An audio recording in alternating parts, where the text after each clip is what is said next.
Welcome back to another episode here on the Hard Hustle Podcast. Our next guest says, if not us, then who?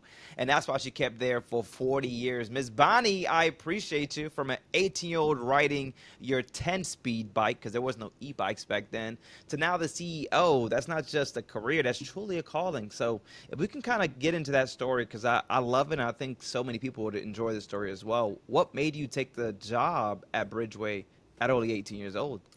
Well, I had just moved to Fort Walton Beach from Central Florida, and I was 18 years old. I was looking for a job. Back then, we looked for jobs in the newspaper, and so I circled the one that said part-time detox secretary. And I'm like, okay, I know about people that drink. I can handle this one. And so, again, 18, going to school, not having a lot of resources, but I did have a 10-speed bike for those. I mean, that's really dating me that remember 10 speeds. And I lived about a mile and a half away, so I just pedaled down to detox and interviewed and got the job at 18 years old. Long time ago, but that was back in 1982. So I've been with Bridgeway ever since, and it's, I like to say I've done every job at Bridgeway except a clinician or therapy. I'm not that. I've been administrative and been a probation officer before, and quality assurance and all of that goes into a state-funded, highly regulated industry, and just have been blessed to have been had the confidence of the board to lead Bridgeway now. I love it. And if you go back and look at that girl riding her bike to work, what do you think she says to the leader you've become all these years later? I think she would be completely amazed that riding that bicycle on these sidewalks to get to work would lead to being the CEO. I think that she knew she had it in her at that young age, but had no idea the path that would be taken, the Yeah. journey to get to this point in time. And I can imagine early years, nonprofit, had to be scrappy, had to be innovative. As you mentioned, I did it all because that's usually what happens when you're in this kind of space, right? It's actually a good thing. I love that you be in the nonprofit world, that we're not just limited to the job they hired us for. No, they want your talent, whatever that may look like, right? Give it all. And that's where you really get to shine. Clearly, you got to shine as a young girl, and look where you're at today, leading an organization. Could you tell us more about the organization you lead? Yes, I will say Bridgeway Center, we will be celebrating our 60th year. And so I've been here almost as long, but not quite. Wow. We were formed in 1966, and we're a high military community, and so we had a colonel's wife, Catherine Barrage, went to Tallahassee and said, listen, we need some mental health money here in Okaloosa County. And so we were started a little storefront office in Valparaiso and back in 1966, and so we've been around ever since. But Bridgeway Center is a community behavioral health center. We have detox and, of course, mental health. We have psychiatric medicine, case management. We even have a primary care clinic that we do. And so we have about 140 employees, and we try to provide, we work very much with the homeless population and affordable housing. In fact, we're getting ready to break ground on a 72-unit low income for special needs affordable housing Wow. unit. So we're very much involved with the community, with some of the most vulnerable adults and children and families in our area. Our county is about 220,000, which is pretty small compared to a lot of the major cities in Florida. But our mantra is, how can we say yes? How can we use the resources we've been given to meet the needs of our community? And that is what drives us. That's my passion. And as a nonprofit, as you said, you get to use talents you didn't even know existed, and you certainly get to be resourceful and creative and work with some of the most amazing people Hmm. ever. I mean, it is a true calling to work in the nonprofit area.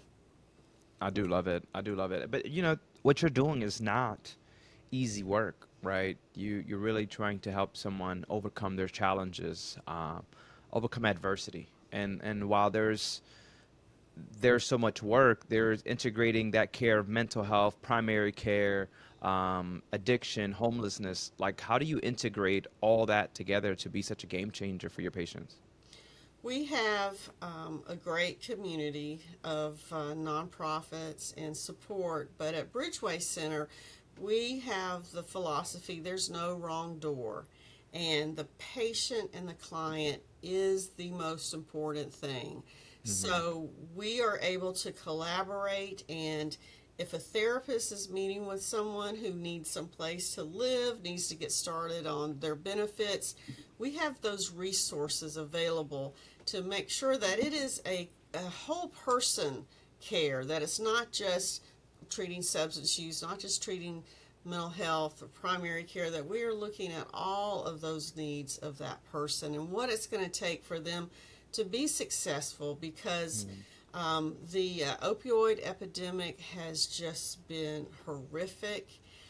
It has changed so many families with the deaths of those experiencing the fentanyl overdoses. And so we're also in the prevention business, of course. And that is, again, where housing is so important, because without stable housing, it's very hard to get stable on your meds, to work a program of recovery, to go back to school, to have steady employment. So that's how we've gotten to the housing program. And we just make it our mission to solve those needs as much as we can. And with the support of our county commissioners, our city council members. And so we have a very good community that helps support our efforts. What did you want to do before you kind of accidentally took a job that, you know, st- was a career, right? Like, this is Well, truly purpose at a very early age. It wasn't about the paycheck for you, because I can imagine that as you started to get a car and all these different things, you realized like, wait, I could do other things, that make well, bring probably more money, but this was peaceful for you. Can you kind of talk about what were you going to do before you got to this space? that's a great question. I grew up in Central Florida, Polk County, and back when I grew up, it was very rural, very agriculture, Hmm. and we did not have a lot of resources. So I started working very early at 14 years old, working at a local restaurant. It was called Champs, and we was flipping burgers on Friday night, Saturday night, and so I started very early working. But from that, then I started volunteering at a hospital as what we Hmm. used to call a candy striper back in the day. I had my little pinafore that I wore that was a candy striper. And so, volunteering at the hospital, I wanted to be a nurse. I wanted to be an RN. That's what I thought Okay. that I would go on to be. But you can't be squeamish with blood, though, to be a nurse. And Hmm. so, but my calling, God had a different path for me at Bridgeway Center. So, but that's what I thought I would be doing, but was not to be so. You're not too far off then. You're still in the No, space as you mentioned. I'm just not dealing with the blood, and yeah. I'm the same way. I'm very like don't want to see that. So my wife was she gave birth, and at some point I think they needed a doctor for me because I was sure going to pass out, especially when they dropped the placenta in that little bucket. I'm like, Yeah. oh.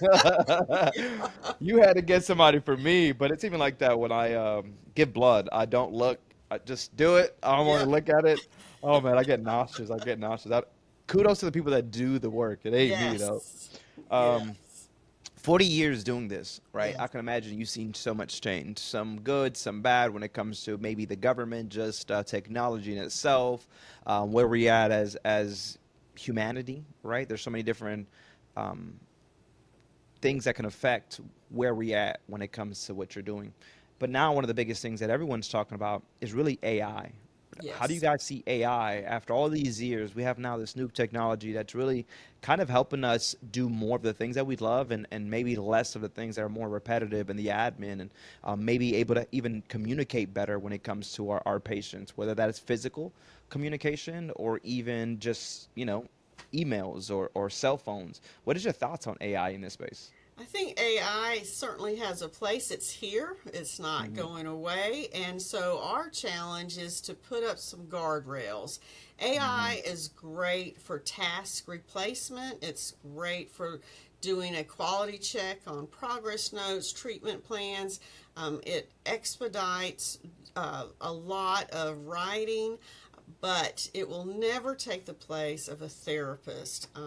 They have tried to use AI and some chat bots in place of, the chatbot therapist will see you now. Hmm. I'm very concerned about that because it is critical that you have a therapist that can, whether it's in person or virtual, that can identify what's going on with that person. As important as what is being typed or spoke Hmm. about is the body language. The therapists are trained to read the body language, and if things go south, that therapist has to be able to call for help, do a welfare check. Hmm. And so I think that, again, there's a place for AI, compliance, quality, task replacement, but they cannot do therapy at this Hmm. point. I know that AI can identify, little cells in your body very quickly that other physicians may not be able to see right away, but therapy is so much different than that health. And psychiatry is something that when you're prescribing medications, you need to be able to get that feedback. And especially some of our clients that are severely and persistently mentally ill, that you can't substitute an AI bot for a psychiatrist to deal Hmm. with those that have some of the most complex and challenging issues. And with working with addiction also, we have to have guardrails on how we use AI in behavioral health, certainly. Yeah, no, 100%. I do see that. And to just think that we're in this space, right, where telehealth even kind of blew up, what, 5 years ago, right? Yeah, No one, yeah, Keenan, my partner, was selling telehealth, and was meeting people, and he was getting all the no's. It would never happen. They were laughing him out of the door. Pandemic happened, and everyone switched to telehealth instantly.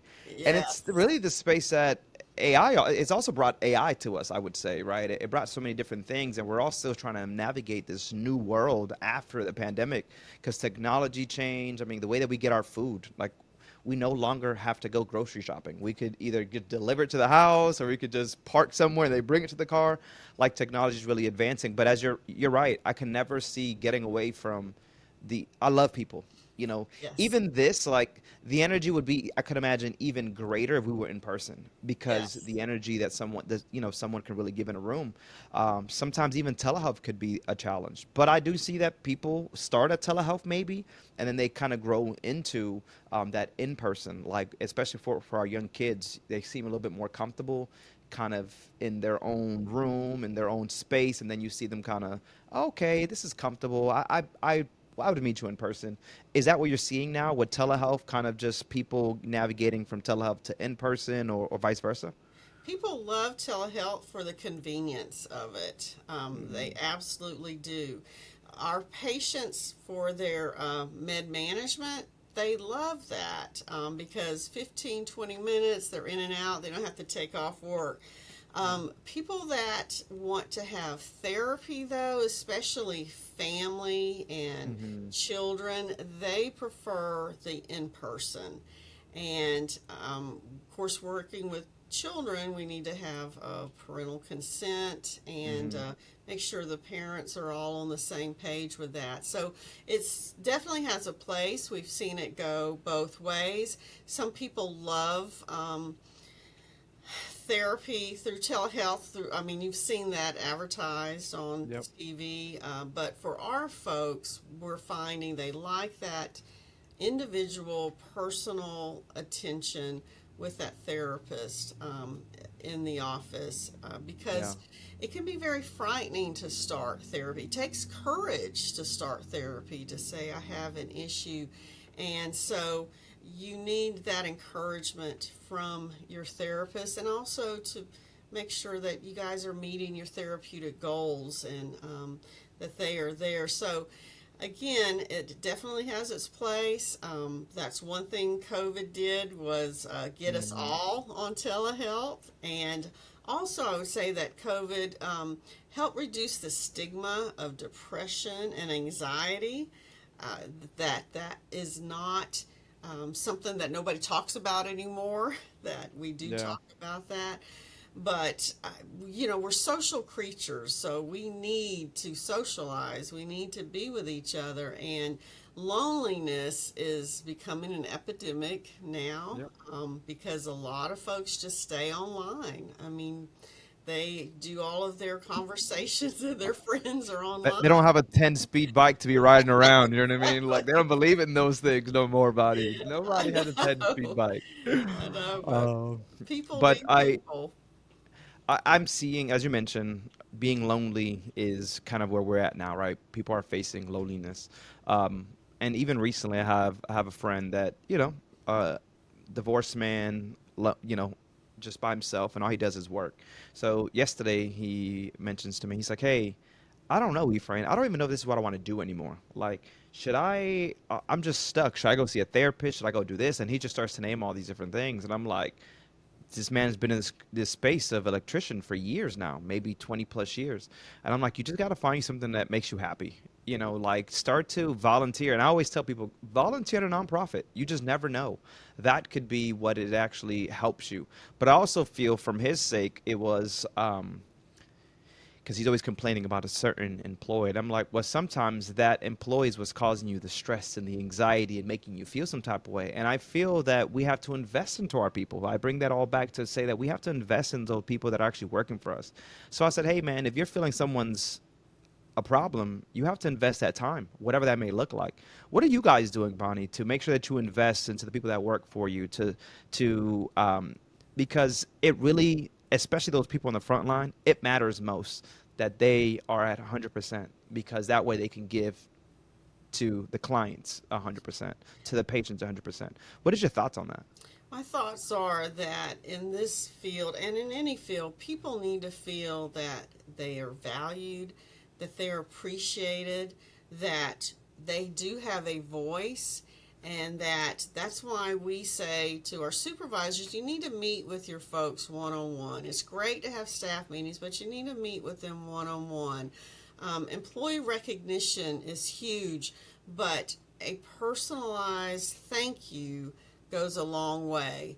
We also talk about self-care and balancing and boundaries, and flexibility is huge. That's Yeah. people need, because you used to say leave your life at home and leave your work life at work, but that's impossible. We're one person, and so we're going to bring those together. And so it's very important that people know that they don't have to choose one or the other, that there is that flexibility.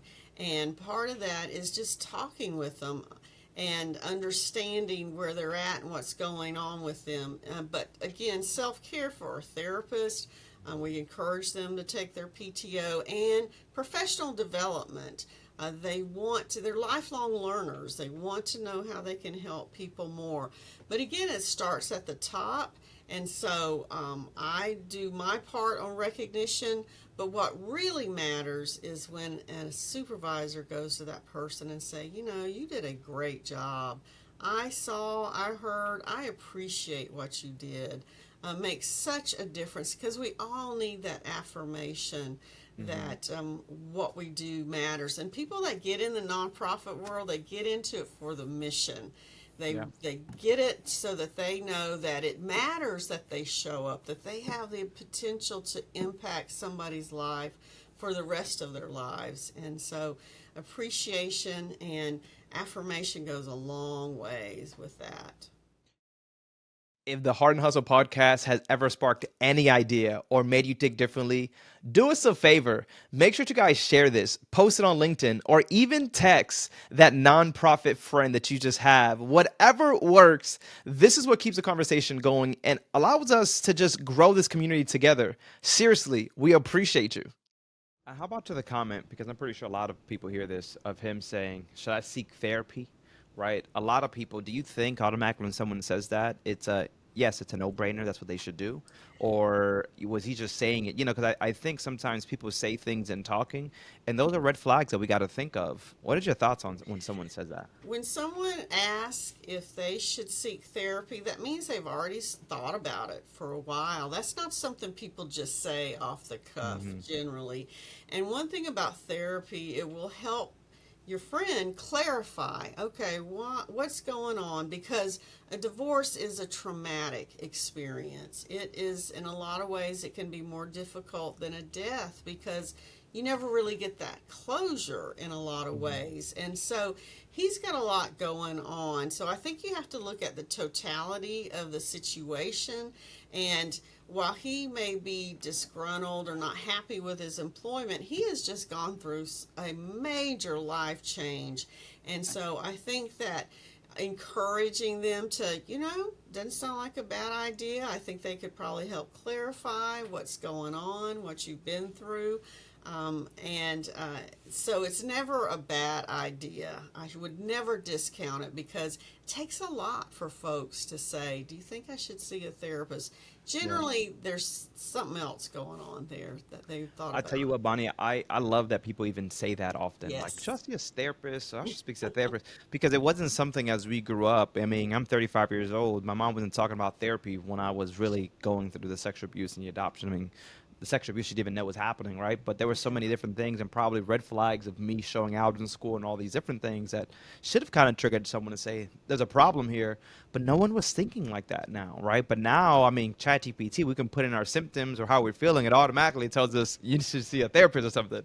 So I Yeah. think we're in a good place. I also want you to talk about, because I've seen this recently, is I seen a mother that raised her kids, 3 kids, grandmother now, but now she's having addiction problems, and she's fighting her kids, and not really sure exactly the extent of it, but I was seeing this because this individual was posting these photos and about her life online. And it was just sad to see because I knew who the mom was, and to know that this is where she's at. It happens, it could hit us at any age. Is that correct, Bonnie? Absolutely. And it can start off very innocently with going through a surgery and having some pain meds appropriately advised, prescribed for you. And where you and I may not have any problem with a 10-day supply, it may have affected her very differently. Also, it could be that she is overwhelmed, or she's having a major life transition. And in our society, it's very acceptable to use alcohol to manage those emotions or those changes. And sometimes someone could say, okay, you need to try this Xanax. That'll make you feel better. It'll Hmm. relax you. And so things can easily escalate at any age. And so it's always important to understand that there's no judgment, because it could happen to anyone. And at an age is not usually it's younger, but it could be where she's at now. But it is to not judge her, but offer her support and make sure she knows where the resources are, that when she is ready to get help, that she will be able to go and get that. And Yeah. they know exactly what's happening. There's a lot of defensiveness and denial and Yeah. minimizing, but deep down inside she knows. And so just being that support, with boundaries, appropriate boundaries.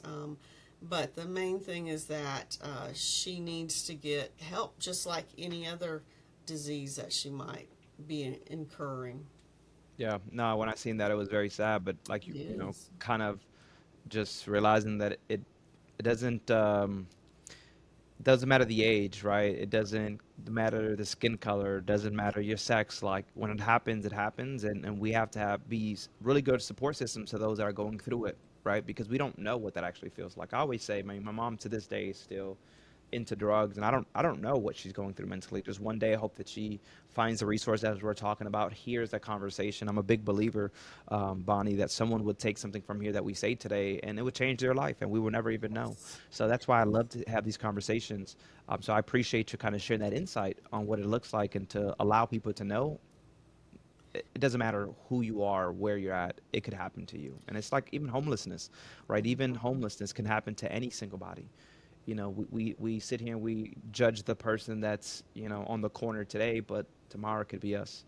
So go Hmm. ahead. You were going to say something? I was going to say that with addiction, there's so often childhood abuse issues and Hmm. trauma that has never been dealt with.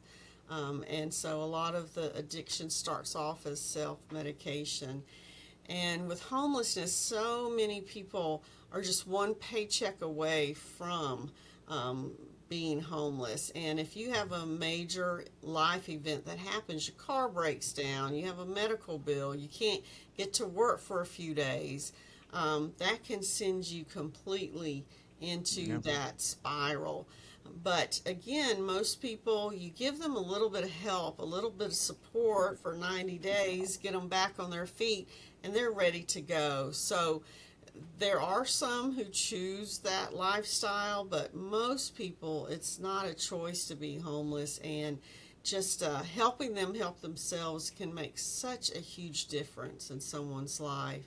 That's why you need all of the services, not just to fix the housing, but if there's an addiction issue, if there's a mental health issue, a case manager, social worker, just to look at all of those issues going on. Because it's kind of like squeezing a fire hose. You fix this issue and you squeeze it, Hmm. and then something else happens. So Yeah. it's important to look at the whole person. And talking about, trying to patch something else happens. I'm pretty sure over the time that you've been doing this with this nonprofit, you see decades of change. Right now, we're in this shift of funding cycles. Yes. I can imagine you've seen workforce changes, but what's the secret to resilience? You've had to overcome a lot in the time that you've been sitting at this organization. Well, I think resilience comes with, are you doing what you feel that you have been called to do? Is this your mission and your purpose? And for me at Bridgeway Center, the my motivation comes from our clients. What if we weren't here? What would happen to them if we Hmm. did not have the care and compassion for them? Who would? And so the resilience come from, you know what? We have overcome harder things. We're going to get through this too because we are a team. And I'm a firm believer that if you do the right thing, the funding and the money will come. People will get behind you once they see those results and they know that you are a good steward over those dollars. And so I can't imagine doing anything else at this point, because this has been my life's mission. And so the resilience is your team, your family, your prayers for sure, and just knowing that you're not going to give up. I call it grit. We're not giving Yeah. up. We haven't come this far to go back now. So they need And you had a us. lot of grit, right? Decades of doing the work. Yeah. Sometimes when stretched too thin, you'll still show up and make it happen. I can imagine you've also had to deal with some tough situations. Do you remember the one of the toughest situations that you had to lead through and how you had to adapt? Well, of course, COVID was just because you were in Florida in 2020. I mean, it was just the flip of a switch. Yeah. One day, everything was being shut down, and we're an essential service, so we couldn't work from home. And so it was leading, and everything was changing. If you remember we would depend on the health department to tell us what to do, and with that, and it was just changing constantly. But leading through, we still got to get services. We still got to check on our people. We still got to make sure they have food. We still have to make sure that they are not isolating, because again, isolation is one of the worst things in the world. We got to make sure our victims of domestic violence and child abuse are okay. And so, how do we do that? And so, we got very creative. I mean, we would go to somebody's house and talk to them while they're on the porch and we're on the sidewalk. We had lots of cell phone conversations with someone. One thing I remember is someone's cell phone was about to die, so our therapist hooked it up, and they were outside through the window having their therapy session. So we just had, so that was challenging, because the people still needed us. We still had to get people their medications and their case management, and so that was one of the hardest things, because nobody had prepared me for a pandemic at all. Yeah, and then as you mentioned Florida, everyone was kind of laughing at us too, because even though we were getting, what to do and what not to do, Florida was still doing their own thing Yeah. compared to others to say. So, Yes. uh, yeah, we definitely had to find creative ways, and I'm glad that you were able to pivot, right? Like Yes. that's what a leader is. A leader is someone that's going to pivot during the hard times, and sometimes inside we're probably running crazy in our heads, like, oh my God, this is happening. But as a leader, you still got to be planted, be grounded, resilient, and lead your team through it. And it seems like obviously you let the team through it. Here we are today, and I can imagine that you can still pouring into those young and the next generation, right? Those young leaders, the next generation. What do you look for when developing the next generation of nonprofit leaders? I think that we're very fortunate, because what I'm finding, people getting out of college now, they are not looking for that paycheck necessarily. They're looking for purpose. And they want to know, okay, what is the purpose of the organization, and how do I fit in with that? Do your values mesh with mine? Are we on the same page? And what kind of corporate responsibility do you have to the environment, to the community? And so that's what the newly graduated college students are looking for, which is fabulous. I will say that they are very, but they've been with AI, they've been with computer their whole lives. They've never not known anything, because they've been able to Google it. And so they're very anxious, and sometimes wants things to happen a little too fast. And so I think that what you're looking for is that people are resistant to change. That's just the way we're made. And so being a change agent, whether in therapy or doing case management or whatever, people want to know the why, and you've got to take time to do that. And so with the nonprofit leadership, it's all about servant leadership. You are here to serve your team. It's not even about you.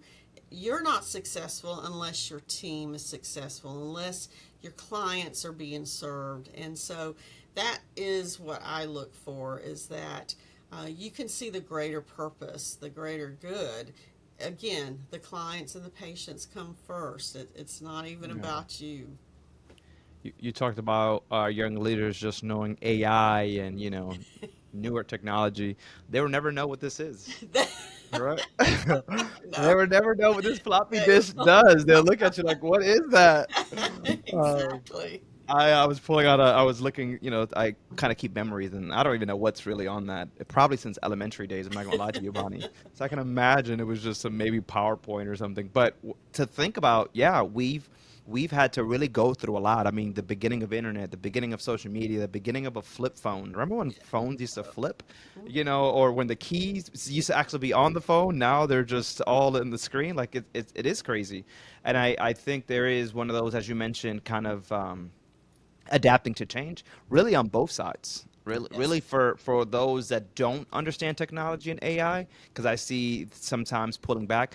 I actually heard this before, is that as a millennial myself, we are the individuals that are holding the Gen Zs and the Gen Xs together, right? Trying to say, hey, we need each other, because there's no, people don't want to learn AI and new technology, and people don't want to learn what people were doing 10 years ago, because for them it's instant gratification because they have a chat GPT, they have an Amazon, they have all these cool functions now where they just get at the fingertips and they expect that's what life is. And that's how leadership is, and it's not. You have to still put in the work. I know your worth for sure, understand your value, but it's still putting in the work. Um, I did want to ask, what leadership philosophy still anchors you after all these years of being a leader? I think that I had spoken about it. It is servant leadership. You have to look at Hmm.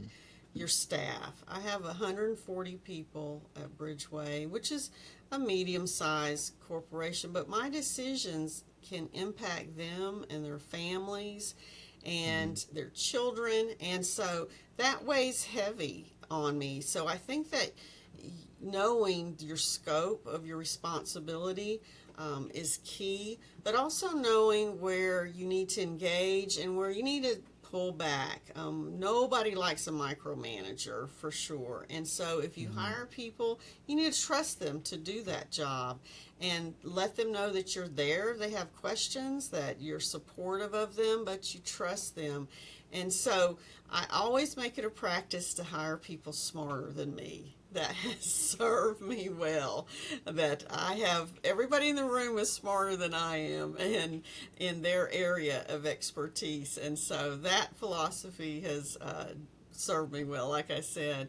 I love that. But just making sure that people feel valued and appreciated, and that, if something needs to be done and you see that floor needs to be cleaned or that paper picked up, do it. You have to set the example. Yep. People watch you, they listen to you, and what you allow is allowed across the organization. What you don't say is okay, is a part of our culture, then that works that way as well. So you just have to be mindful every day Hmm. of what you say and what you allow, and how you present yourself.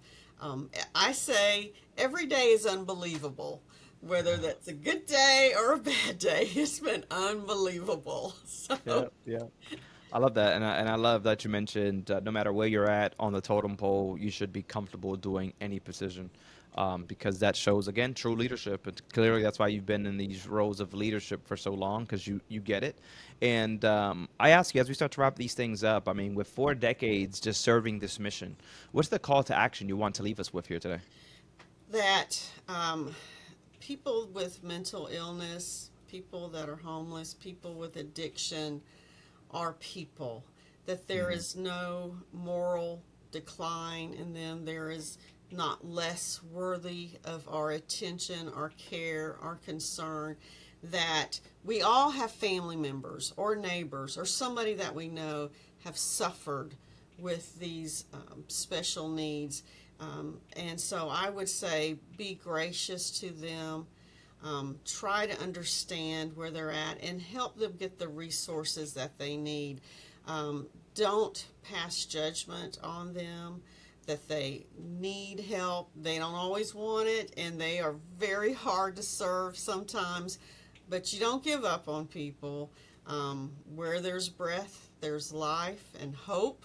And so that is what I would say, that there are a lot of resources for folks, regardless if it's the faith based community is tremendous with the work that they've done in this arena.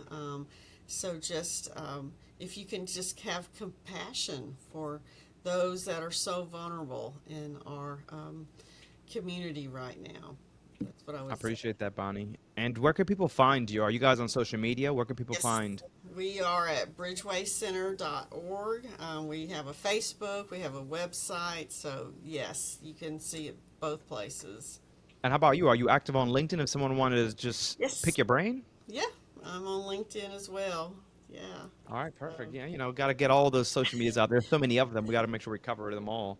They just keep yes. adding them. We got TikTok. Are you on TikTok? No, I'm not, Not yet. because I have to say, because I was just spending too much time on TikTok. I had to detox myself Oh, off that's of funny. TikTok. So, you got to know your weaknesses as well as your Yeah, yeah. strengths. So, TikTok does that to you. You just start, and then you know what they do nowadays is you hit back trying to get out of it, and like you have to hit back 3 times now to actually get out of the app because it would just keep you stuck in a loop. So yeah, for sure, you definitely have to understand the boundaries there, or if it's something that's kind of hindering your work, yeah, you got to stop that. So I love that you yes. noticed that. I ask you this blind question, so it's Sure. time to get into the hot seat, the blind question time. Okay. When you finally step away from Bridgeway and someone asks you what kind of leader you were, what do you hope they're actually going to say? I hope that they will say that I was a leader that was touched by our clients and our patients, and that I was genuine and sincere in what I did. I was purposeful in what I did, and then I set the example for everyone else. That's While what you hope they say that, I'm pretty sure they're going to say that. All right, I Bonnie? Just hope talking to you so. today, I'm pretty sure those words coming out of their mouth. What is your blind question to the next leader we have here on the Heart and Hustle? What are you going to do for Bridgeway? How are you going to take this foundation that's been laid and just make it bigger and better than ever? What are you going to do? How are you I going to love make it. it the next generation coming up? I love it. I don't know why. There was two things that you did during this podcast that gave me Hulk Hogan vibes, and I think one was pray, right? Because he always talking Yes. about eat your vitamins and pray, brother. Yeah. And then Drink there your was just milk. something else that you just mentioned. Rest in peace to Hulk Hogan for sure. Yeah. I love it. Bonnie, thank you so much for the time of taking this time to have this conversation with me today and just give us some more insight into this world. We all, as you mentioned, we all experience it somehow, some way, whether it's friends, families, um, people that maybe we work with that encounter some of these things as well. And we have to understand, as you mentioned, have compassion, remembering that these are humans, right? Humanity Yes. first. I think sometimes we forget that. And that those people, that's who they are today, doesn't mean that it has to be who they are tomorrow, right? Their lives can change if we just give them that help. So I love everything you mentioned today. Thank you guys for everybody that's still been watching. Make sure that you guys do like, subscribe, comment. But if you're also realizing that there's a family in need, there's so many organizations like this one that is here in your backyards and willing to help. You guys just got to reach out. So thank you, Bonnie. Thank you guys Yes. watching. My name's Efrain. This has been Bonnie Barlow, and we'll catch you on the next one. Yes. Later. Thank you.